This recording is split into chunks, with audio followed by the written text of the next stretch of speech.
Բարև ձեզ հարգելի հեռուստադիտողներ, Civic-ի մի տաղավարում այսօր հյուրընկալել ենք ազգային ժողովի քաղաքացիական պայմանագիր խմբակցության падգամավոր Լուսինե Բադալյանին։ Բարև ձեզ Տիկին Բադալյան։ Բարև ձեզ։ Շնորհակալություն հրավերն ընդունելու Ես եմ համար։ շնորհակալ։ Մայիսի 8-ից մեկնարկել է նախընտրական քարոզարշավը, բոլոր ուժերը քաղաքական քարոզով են զբաղված, թե իշխանությունը, թե ընդդիմությունը։ Իսկ խնդրեմ սկսենք ձեզնից, ոնց է գնահատում քարոզարշավի ընթացքը եւ ընդդիմության պահվածքը իրենց քարոզարշավը։ Շնորհակալ եմ, քարոզարշավի ընթացքը գնահատում եմ իհարկե գերազանց, որովհետև այն նպատակը, որ մենք մեր առջև որպես քաղաքական թիմ դրել էինք, մենք այդ նպատակը իրագործում ենք, իսկ որն է նպատակը։ Նպատակն է հնարավորինս շատ շփվել ժողովրդի հետ, իմանալ ժողովրդի կարծիքը բոլոր երևույթների վերաբերյալ, մեր աշխատանքի վերաբերյալ, ընդ որում անկախ նրանից այդ կարծիքը դրական է թե բացասական է, ժողովրդի ընդհանուր առմամբ տրամադրությունների եւ հույզերը շոշափելով, դա մեկ նպատակ ունի։ Իմանալ թե ինչն ենք մենք բաց թողում, ինչը մեր աշխատանքի մեջ ավելի կատարելագործման կարիք ունի, ինչ ունենք դեռ անելու ժողովրդի համար, որպեսզի նրա կյանքը էլ ավելի հոգսեր, էլ ավելի թեթևանան, եւ այս իմաստով չնայած որ մենք ամբողջ ընթացքում էլ մեր իշխանավարման որևէ պահ մեր կապը ժողովրդից չենք կտրել, նույնիսկ այն ամենածանր իրավիճակներում, բայց օգտվելով առիթից, որ քարոզարշավ է եւ դրա համար արդեն հատկացված հստակ ժամանակաշրջան կա, մենք ել ավելի փորձում ենք իհարկե այդ կապը սերտացնել եւ կարծում եմ, որ դա շատ արդյունավետ եւ շատ օգտակար է, այս իմաստով ես գնահատում եմ գերազանց։ Երկրորդ տարբերակը ինչու եմ բարձր գնահատում քարոզարշավի ընթացքը, որովհետեւ կարծում եմ վերջին մի քանի տասնամյակում Հայաստանի Հանրապետության անկախության պատմության ընթացքում մենք դեռ չենք տեսել, որ իշխանությունները այս աստիճան անընդհատ ժողովրդի մեջ լինեն, որևէ իշխանություն, որևէ առաջին դեմք կամ առաջին խումբ, ժողովրդի մեջ անընդհատ լինի եւ մենք մեր վարքագծով այս տարիների ընթացքում կարողացանք, քանի որ մեր ընդդիմությունը այնպես է ստացվել, որ նախկին իշխանություններն են մեր ընդդիմությունը, մենք կարողացանք նաեւ նրանց սովորեցնել, որ ժողովրդի հետ անընդհատ պետք է շփվել եւ նույնիսկ այն բացասական էմոցիաները, բացասական կարծիքները պետք է լսել եւ ընդունել ու հետեւություններ անել եւ այս իմաստով էլի համարում եմ, որ մենք այդ առաջադրանքը մեր առջև դրած եւս կարողացել ենք հաջողությամբ կատարել։ Եվ վարչապետի այս բաց լինելու, այսպես ազատ շփվելու քաղաքացիների հետ շփվելու ֆոնին ընդդիմության պահվածքը ինչպես է նկարագրում։ Ես կարծում եմ, որ ընդհանուր առմամբ վարչապետի թե անկեղծությունը, թե վարքագիծը ընդդիմությունը սկսել է ընդօրինակել, համարելով դա հաջողության գրավական, բայց կարծում եմ, որ ընդդիմության մոտ այդքան էլ լավ չի ստացվում, որովհետև Հայաստանի Հանրապետության վարչապետ Նիկոլ Փաշինյանը ինքը հենց այդպիսին է, սրտաբաց, անկեղծ, եւ քննադատությունները ընդունող, եւ իր սխալները ընդունող, եւ լրիվ ժողովրդից մեկն է։ Եվ դրա համար շատ օրգանիկ է այդ կապը ստացվում այդ ամեն ինչը։ Եվ երբ որ ընդդիմությունը փորձում է դա ընդօրինակել եւ փորձում է եւ բառապաշարը ընդօրինակել, եւ խոսելու ոճը, տոնը ընդօրինակել, թեմաները ընդօրինակել, մենք օր-օրի տեսնում ենք, թե դեպի ուրեն գլորվում մեր ընդդիմադիր քաղաքական գործիչները ընդօրինակելով կամ փորձելով ինչ-որ մի կերպ մոտենալ վարչապետին, այս իմաստով էլ շատ հետաքրքիր է հետևել իրադարձություններին։ Եվ խոսենք ընդդիմության տարածած կեղծ թեզերի մասին, մասնավորապես ինչպես վարչապետն է նշում, պատերազմի եռագլուխ կուսակցությունը 300,000 ադրբեջանցիների այս խոսույթը անընդհատ պտտում է, հիմա էլ դարձրեցին 500,000 ադրբեջանցի։ Սա իհարկե մի թեզ է, որը որ նոր ի հայտ չեկավ արդեն տարիներ շարունակ, երբ որ հնարավոր բոլոր իրենց տարածած ստերն ու կեղծիքները ջախջախվել են եւ մենք կարողացել ենք փաստարկված ապացուցել, որ դրանք մտածածին եւ նաեւ հատուկ նպատակ հետապնդող, թեզեր են, որոնք տարածվում են ժողովրդի մեջ, արդեն որոշ թեզեր ջախջախելուց հետո այս թեզը ի հայտ էր եկել, ուղղակի վերջին ամսվա կամ ամիսների ընթացքում մի քիչ ավելի բուրն է դարձել, իհարկե դա կատարյալ անհեթեթություն է, որովհետև վերջին տարիների ընթացքում մի քանի անգամ նույնիսկ Հայաստանի Հանրապետության վարչապետն է ազգային ժողովի ամբիոնից դիցուկ այդ մասին խոսել եւ ժողովրդին բացատրել, որ նման խնդիր չկա, նման խնդիր չի կարող լինել եւ շատ տարօրինակ է, որ նույնիսկ երբ Ադրբեջանի նախագահը ելույթ է ունենում կամ հիշում եք նաեւ վերջին գագաթնաժողովի ժամանակ on-line, հա, ձևաչափով եւս իր ելույթը ունեցավ, իր խոսքը ասեց, նույնիսկ այդտեղ այդ մասին չնշեց, այսինքն ադրբեջանցիները բարբերաբար հերքում են, որ նման խնդիր չկա, մեր անդիմությունը անդադ պնդում է, որ նման խնդիր կա, իմ անդիմությունը հուշում է, հա, Ադրբեջանին, որ սա իրատեսական է, խնդրում ենք առաջ տարեք, գուցե այդ ակնարկն է, որովհետև որևէ փաստ, որևէ հիմք, ինչի վրա կարող էր նման խոսակցություն առաջանալ եւ նման թեզ շրջանառվեր, գոյություն չունի։ Եվ այս իմաստով հիմա թե ինչ դավադրություն կամ ինչ սադրանք է նախատեսել ընդդիմությունը այս տարբերակով, բայց ես կարծում եմ, որ մեր ժողովուրդը բավականին ողջամիտ է եւ այդ անհեթեթությունները իհարկե շատ լուրջ չի ընդունի, բայց ցավում եմ նաեւ հասարակության մեջ կա մի շերտ, որը նաեւ քարոզարշավի ընթացքում է երևում, որովհետեւ երբ որ պատտվում ես, հատկապես Երևանի փողոցներով շատ տարօրինակ է, հա, որ մայրաքաղաքում պիտի մի քիչ ավելի այլ մոտեցումներ լինեն, բայց հատկապես մայրաքաղաքում ամեն երրորդ, չորրորդ ընդդիմադիր հայացքների, որ ուզում է քեզ այսպես ցավ պատճառել կամ վիրավորել կամ ինչ որ բան անել, սկսում է բղավել այդ 300,000 ադրբեջանցիների մասին։ Եվ որևէ տրամաբանություն դրա մեջ չկա, որովհետև արդեն մի քանի տարի է, որ Ադրբեջանը փորձում է Լեռնային Ղարաբաղը բնակեցնել ադրբեջանցիներով, դեռևս չի կարողացել այդ թիրախին հասնել, ինչի մասին է խոսքը եւ ի վերջո մենք միմյանց տարածքային ամբողջականությունը ճանաչել ենք արդեն եւ այստեղ նման երևույթ ընդհանրապես քննարկվել անգամ չի կարող։ Մի խոսքով սա հերթական անհեթեթությունն է, որ ընդդիմությունը փորձում է դրա վրա գոնե 1-2 ձայն ավել կորզել կամ 1-2 հոգու ավել տրամադրել այսօրվա իշխանությունների դեմ։ Նրանք նաև շատ են շահարկում եվրոպական քաղաքական համայնքի 8-րդ գագաթնաժողովից հետո Զելենսկու այցը համարում են, որ Հայաստանին սպասվում է Ուկրաինայի ճակատագիրը Զելենսկու այցից հետո։ Գուցե նրանք դա են ցանկանում, գուցե մեր ընդդիմությունը դրա մասին երազում է, որովհետև տարիներ շարունակ ամեն կերպ այդ երազանքների մասին իրենք ինչ որ կերպ այսպես պորտկումներ են ունենում, բայց նման բան լինել չի կարող։ Հայաստանի Հանրապետությունում տեղի ունեցել Եվրոպական համայնքի գագաթնաժողովը, սա աննախադեպ է Հայաստանի Հանրապետության անկախ հանրապետության պատմության մեջ, երբ որ այդքան շատ, հա, երկրի ղեկավարներ եղել են այստեղ, ամբողջ Եվրոպական համայնքը եղել է այստեղ առաջին դեմքերով, Հայաստանի Հանրապետությունը հարթակ է տրամադրել տարբեր հարցեր քննարկելու համար եւ կարծում եմ, որ ամեն ինչ նորմալ է քաղաքական եւ միջազգային իրավունքի տեսանկյունից։ Խոսենք նաև Ռոբերտ Քոչարյանի մի խոսքի մասին, իհարկե հակադարձումներ եղան, ձեր թիմը հակադարձեց, վարչապետը նույնպես, ես մեջբերեմ, հա։ Քոչարյանն ասում է, ես չեմ հիշում Հայաստանի պատմության մեջ, որ որևէ մեկը խոսի ինքնության դեմ, խոսի եկեղեցու դեմ, ինչ է ինքնությունը, սա ինչ որ բաներ են, որոնց շնորհիվ համակցված այս ամենը մեզ հայ է դարձնում, որ մենք ասում ենք մենք հայ ենք, որովհետև պատկանում ենք հայ առաքելական եկեղեցուն, ապրում ենք այստեղ, Արարատն ենք տեսնում եւ այլն, սա է մեր ինքնությունը։ Հիմա այ համբալ, ինչ ունես դրա դեմ։ Իհարկե ներողություն եմ խնդրում, բայց ես կխնդրեմ դուք եւս մեկնաբանեք այս ատելությունը, որ տարածում են։ Այն, որ նրանք ատելություն են տարածում են 2018 թվականից, հիշում ենք, չէ, հեղափոխության հաջորդ իսկ օրվանից արդեն որևէ սահման չի եղել եւ ատելությունը տարածվել է հենց այս ուժերի կողմից եւ գնալով ուժ գնացել է ու արդեն քաոտիկ իրավիճակի է բերել։ Ինչ վերաբերում է ինքնությանը, տեսեք, երբ որ խոսում են եւ Ռոբերտ Քոչարյանը առաջինը չէ այդ թևից, որ հայ ժողովրդի եւ հայ ինքնությունը կապում է բացառապես հայ առաքելական եկեղեցու նկատմամբ, սա ինձ այնքան էլ դուր չի գալիս նաեւ մասնագիտական տեսանկյունից, հա, որպես պատմաբան, որովհետեւ հայ ժողովրդի պատմությունը հազարամյակներ ձգվող պատմություն է եւ 301 թվականից սկսել ջնջել ամբողջ, հա, ազգի ձևավորումը, այդ մտածելակերպի ձևավորումը, ինքնության ձևակերպորումը եւ հենց մի կետից, հա, 301 թվականից սկսել զրոյացնել նախկինը, բնականաբար դա այդքան էլ իմաստուն մոտեցում չի, սա մեկ։ Ես հասկանում եմ, որ այստեղ ընդգծված փորձում են եկեղեցուն բերել, այսպես ասած, առաջին պլան, բայց այստեղ էլ պիտի հիասթափեցնեն բոլորին, իշխանությունները, առավելևս Նիկոլ Փաշինյանը, որը հավատացյալ եւ հայ առաքելական եկեղեցու հետևորդ է եւ ավելի խորը եւ ավելի հավատացյալ հետևորդ է, քան շատերը,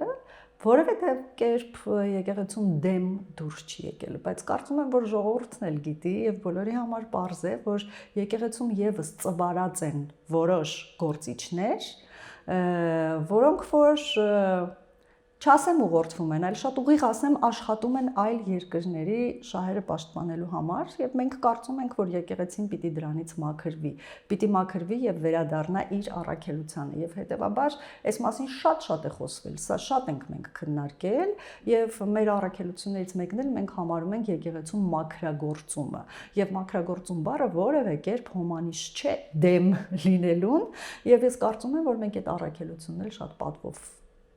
կիրականացնենք եւ կարդարացնենք եւ մեր բոլոր ինստիտուտները այդ թվում նաեւ հայ առաքելական եկեղեցին կծառայի հենց իր ուղիղ նշանակությանը, այսինքն ժողովրդի հոգեվոր կյանքը զարգացնելով, պահպանելով եւ ժողովրդին հայ առաքելական ուղղության հետևորդ քրիստոնյա պահպանելով։ Այնպես որ հերթական անհեթեթությունը ինչ վերաբերում է բառապաշարին, դրան նույնիսկ անդրադառնալու կարիք չկա, որովհետեւ ակնկալելի էր, կանխատեսելի էր, որ որքան մոտենան ընտրության օրերը, այնքան ավելի թեժ է լինելու պայքարը, ավելի թեժ է լինելու հիբրիդային պատերազմը, ավելի կտրուկ են լինելու այն գործիքները, որոնցով որ իրենք պայքարում են Հայաստանի Հանրապետության անկախության եւ ինքնիշխանության դեմ։ Միևնույն ժամանակ ես սա համարում եմ նաեւ այն, որ ասում են ուժեղ քաղաքական գործիչ, այսպես շատ երկար Հայաստանի Հանրապետությունը առաջնորդած մարդ, համարում եմ սա հուսահատության եւ թուլության լավագույն դրսևորում է այս բառապաշարը եւ այս բոլոր թեմաներով այսպես ելույթներ ունենալը համարում եմ արդեն հուսահատության եւ հանձնվելու դրսևորում, ուրիշ որևէ բան այստեղ սա քաղաքական պայքար չէ, այստեղ բովանդակություն չկա որևէ թեզի մեջ, որը դուք առաջ տարաք եւ առավել եւս այն բառապաշարը, որը օգտագործվում է, սա արդեն փրփուրներից կախվելու նման մի բան է։ Այ քարոզարշավի ընթացքում նկատելի է, որ մարդիկ շատ հաճախ դժգոհում են դատաիրավական համակարգից, վարչապետն էլ նկատեց, նույնիսկ ելույթների ժամանակ նա խոսում է այդ մասին, նաև շատ են խոսում, թե ինչու նստած չեն Քոչարյանն ու Սարգսյանը, խնդրեմ նաև այս մասով ձեր մեկնաբանությունը, դուք ինչ եք նկատել։ Իհարկե սա քննադատություն է, որը անընդհատ վերջին 7-8 տարվա ընթացքում ցանկացած քաղաքացի, ընդ որում ավելին ասեմ, ոչ միայն մեզ լոյալ, ոչ միայն մեր համագիրների շարքերում, ոչ միայն մեր նկատմամբ ոչ այնքան թշնամաբար տրամադրված ժողովրդի հատվածի մասին է խոսքը, նույնիսկ ընդդիմադիրներն են մեզ դրանում միշտ մեղադրել եւ դա համարել են մեր թուլությունը եւ մեր այսպես խոստումների, երբ որ սկսում են մեղադրել, որ որոշ խոստումներ դուք չեք կատարել, չեք իրականացրել եւ դրա մեջ առաջին հորիզոնականում հենց ձեր նշած թեման է սովորաբար, բայց կարծում եմ, որ բոլորն էլ շատ լավ գիտեն, որ դատաիրավական համակարգը այս կատարելագործման կարիք ունի եւ այս ընթացքում մենք շատ քայլեր ենք ձեռնարկել ինստիտուցիոնալ ճանապարհով բարելավել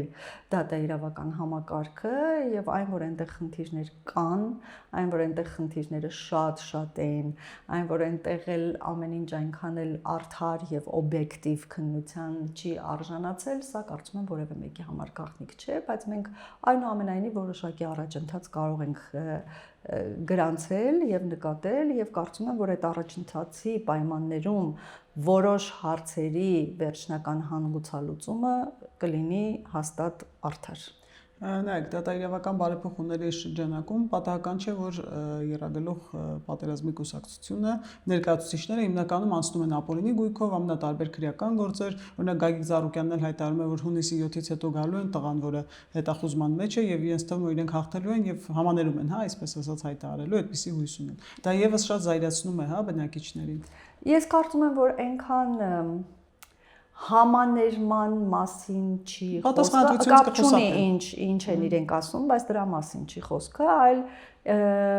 ինչպես որ եղել է իրենց իշխանավարման ժամանակ, այդպես էլ իրենք հույս ունեն, որ կլինի հետո, այսինքն երբ մենք խոսում ենք համաներման մասին, դա վերաբերում է բոլորին բացառապես, բայց մենք հասկանում ենք, չէ, որ իրենք իրենց հարցերն են միայն լուծելու եւ ժողովրդի են հատվածը, որ հույսեր է կապում, հա,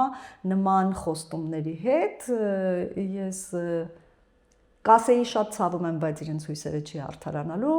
բայց այդպես չեմ ասի, կասեմ, որ այդ հնարավորությունը իրենք չեն ունենալու։ Սա օրենքի երկիր է, այստեղ մենք համենայն դեպս մեծ ջանքեր ենք գործադրել, որպեսզի մեր երկրում լինի օրենքի գերիշխանություն, գուցե եւ մենք մեր նպատակին վերջնական չենք հասել, բայց մենք այդ ճանապարհին ենք եւ ցանկացած դեպքում օրենքի շրջանակներում արդարությունը պիտի հաղթի անպայման։ Անկախ նրանից այդ արդարությունը մեզ անձամբ, որովհետև արդարությունը հարաբերական հասկացություն է, մեկի համար արդար հանգուցալուծումը մեկ ուրիշի տեսանկյունից կարող է անարդար լինել, այս փիլիսոփայության մեջ մենք չփորձենք խորանալ, բայց մենք չենք նայում, որ մեր շահերի կամ մեր ցանկացած տարբերակով ինչ որ հարցեր լուծվեն, եւ ես կարծում եմ, որ սա լավագույն բանն է, որը կարելի է մատուցել մեր ժողովրդին, որին մեր ժողովուրդը արժանի է այդ ընտրովի արդարադատությունը, ընտրովի հարցերի լուծումը, որին սովոր ենք մենք արդեն եւ դրա համար երբեմն դու տեսնում ես, որ ժողովուրդը շատ ցանկանում է ինչ որ կերպ ծանոթ, բարեկամ, հարազատ, մոտիկ դուրս գալ որևէ պաշտոնյայի, որովհետեւ ինքը սովոր է, որ դա է միակ ճանապարհը, որով կարելի է հարցերը լուծել։ Օրինակ ինձ անձամբ շատ վիրավորում է, նույնիսկ այս քարոզարշավի ընթացքում, սա բացեի բաց ասում եմ, որ մեր քաղաքացիներն էլ իմանան, շատ վիրավորում է, որ որևէ խնդրով ահազանգելով եւ լուծում խնդրելով անպայման շեշտում են, որ մենք ձեզ ենք ընտրելու։ Ես չեմ ուզում իմանալ դուք մեզ ընտրելու եք, թե չեք ընտրելու։ Ես որպես իշխանության ներկայացուցիչ, որպես ազգային ժողովի падգամավոր, իմ պարտքն է Հայաստանի Հանրապետության բոլոր քաղաքացիների համար հոգ տանել, անկախ նրանից ինչպիսի քաղաքական հայացքներ ունեն, բայց իներցիայով, հասկանում եք, այդ մասը դեռ շարունակվում է, բայց ես կարծում եմ, որ եթե մենք մի քիչ էլ ժամանակ ունենանք, եւ հուսով եմ, որ իհարկե ժողովուրդը ելնելով նրանից ինչ տեսել է կամ վստահ լինելով ինքը կտա մեզ այդ ժամանակը եւս մի փոքր իշխանավարման, ես կարծում եմ, որ մենք այդ մշակույթը կհասցնենք արմատախիլ անել եւ Հայաստանի Հանրապետության քաղաքացին ազատ կլինի իր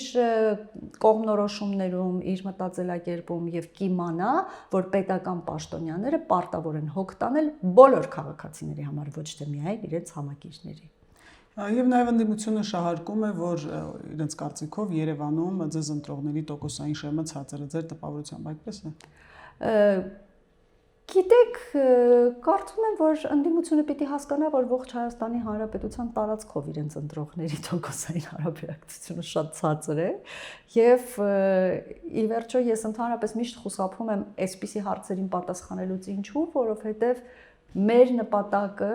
հետհեղափոխական Հայաստան եւ մեր հաջողություններից մեկը, որ մենք գրանցել ենք, դա ազատ, արդար եւ թափանցիկ ընտրություններն են եւ ինչպես ժողովուրդը հիմա էլ տեսնում է, մենք ամեն ինչ անում ենք, որպեսզի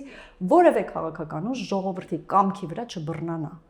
Մենք ուզում ենք, որ ժողովուրդը հասկանալով եւ գիտակցելով գնա իր ընտրությունը կատարի։ Եվ հետեւաբար ես ինձ իրավունք չեմ կարող վերապահել կանխատեսումներ անել, որովհետեւ հունիսի 7-ին մարդիկ իրենց քվեով դա ցույց կտան։ Մարդիկ իրենց քվեով դա ցույց կտան։ Այո, աշխատանքներ ընդդիմություն տանում է ամբողջ Հայաստանի Հանրապետության տարածքով։ Այնպես է ստացվել, քանի որ բիզնեսները հիմնականում կենտրոնացած են մայրաքաղաքում, բնականաբար այդ բիզնեսների միջոցով ազդեցություն ունենալը եւ ինչպես նկատել ենք որոշ ձայնագրություններից նաեւ սպառնալիքների տեսքով ոչ միայն, գումարային կամ փոխշահավետ ինչ որ բաներ առաջարկելու տեսքով որոշակիորեն կարող է ազդել ինչ խոսք, բայց այնուամենայնիվ մեր ժողովուրդը պիտի իմանա, ընդ որում ես տեղեկություններ ունեմ, նաև գիտեմ, որ շատ դեպքերում ինչպես 21-ին էր եղել, հիմա էլ է դա լինում, որ ընտրակաշարք տալու կամ որևէ բան խոստանալու դեպքում նաև ընդդիմությունը խափում է ասելով, որ մենք կիմանանք դու ում ես ընտրել, ում չես ընտրել։ Ուզում եմ օգտվելով առիթից մեր քաղաքացիներին ասել, որ որևէ մեկը չի կարող իմանալ դուք ում եք ընտրել եւ ում չեք ընտրել։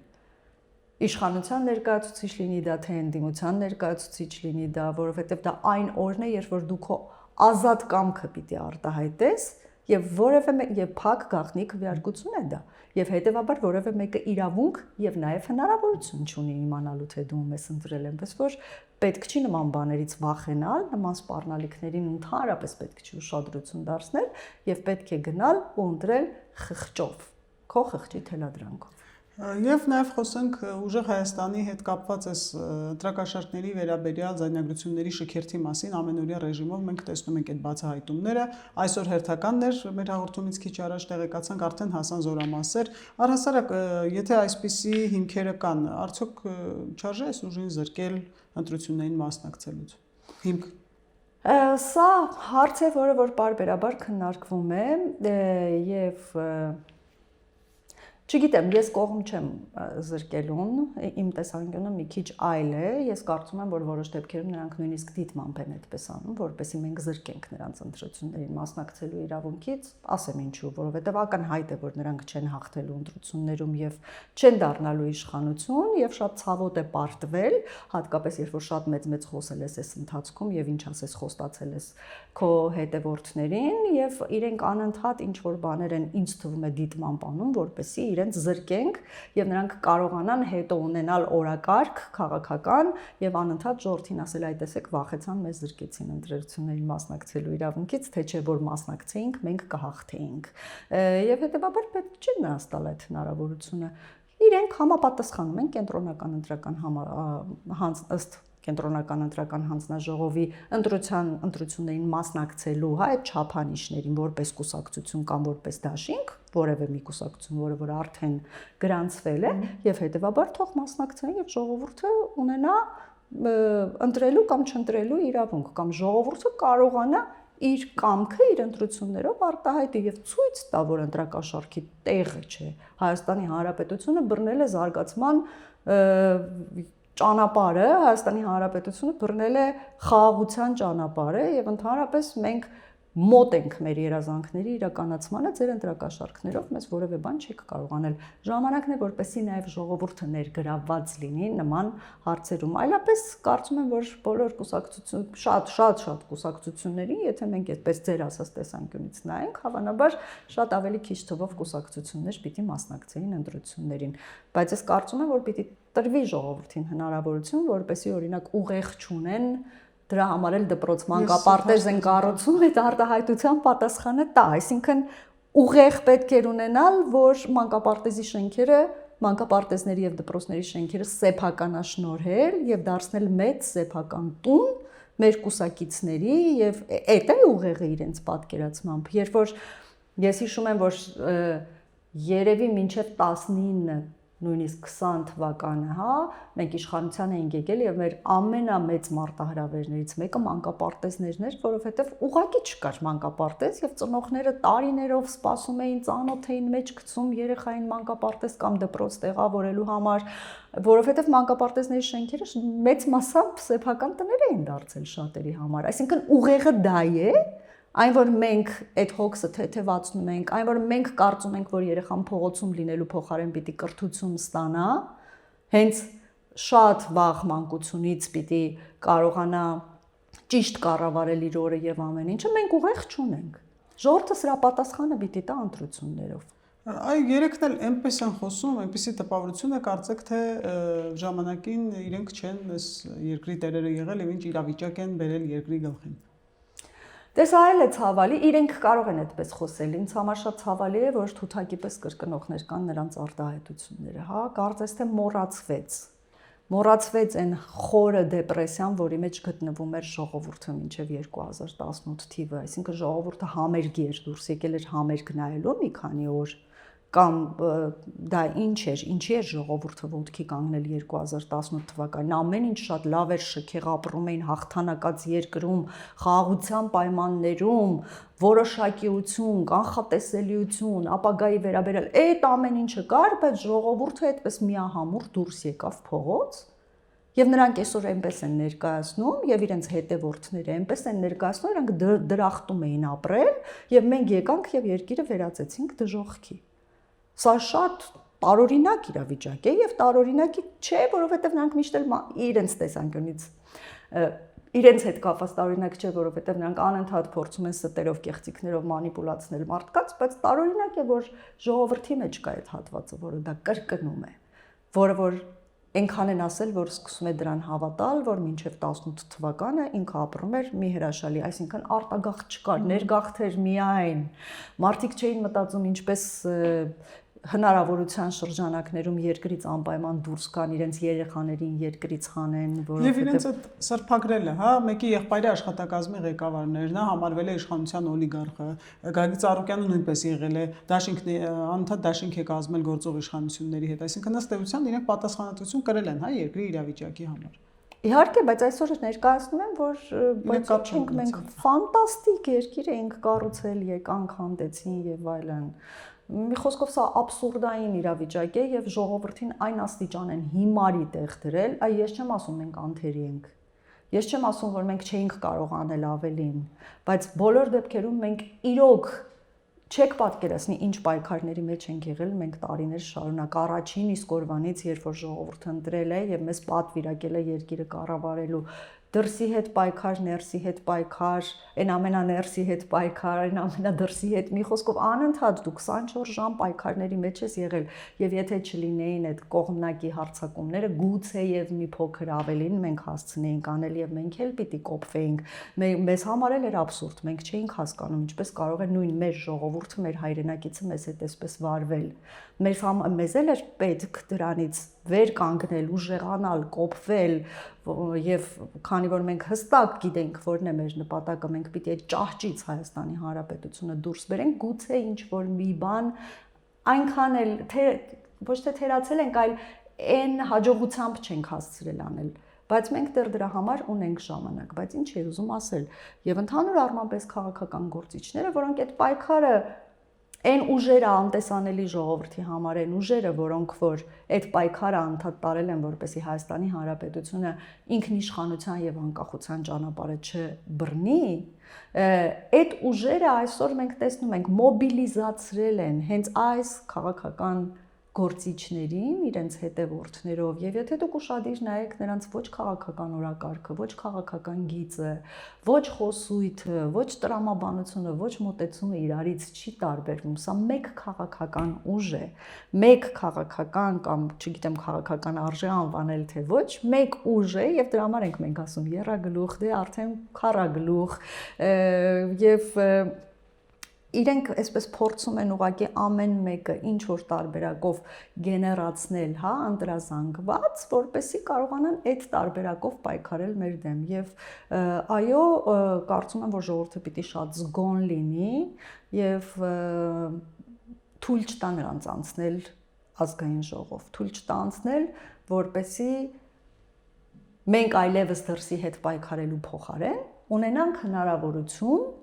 ներսում մեր խնդիրները մեր ժողովրդի հետ քննարկելու, լուծելու, սխալները ուղղելու եւ իհարկե մեր հաջողության ճանապարհը բռնելու համար։ Մենք այնուամենայնիվ այն քաղաքական ուժն ենք, որը ի հեճուկս բոլոր այդ հարվածների, որ մենք ստացանք այս տարիների ընթացքում, ի հեճուկս այն առաջարկությունների, որ մենք անհատապես հիշում եք ինչ որս էր կատարվում հա 2020 թվականին եւ դրան հաջորդող շրջանին, որ թողնենք հեռանանք երկրից, մեզ եւ մեր ընտանիքներին հանգիստ կթողնենք, այդ բոլոր սպառնալիքներին ու այն ամբողջ մղձավանջով, որ մենք անցել ենք մեզանից յուրաքանչյուրը եւ բոլորս իրար հետ որպես քաղաքական թիմ, մենք չենք ընկրկել։ Մենք որևէ դեպքում չենք դավաճանել մեր սկզբունքներին եւ այն նպատակներին, որոնք որ մենք մեր առջև դրել ենք։ Եվ ես կարծում եմ, որ մենք այս ընթացքում ապացուցել ենք, որ մենք ազնվորեն ծառայում ենք Հայաստանի Հանրապետությանը եւ Հայաստանի Հանրապետության ժողովրդին, եւ ես լիահույս եմ, որ ժողովուրդը դա տեսնելու է եւ գնահատելու է հունիսի 7-ին։ Շնորհակալություն։ Ես էլ եմ շնորհակալ։ Հիշեցնեմ, որ մենք զրուցում ենք ազգային ժողովի քաղաքացիական պայմանագիր խմբակցության պատգամավոր Լուսինե Բադալյանի հետ։ Հավանիչ տեսանյութ եւ բաժանորդագրվիչ նորությունները բաց չթողնելու համար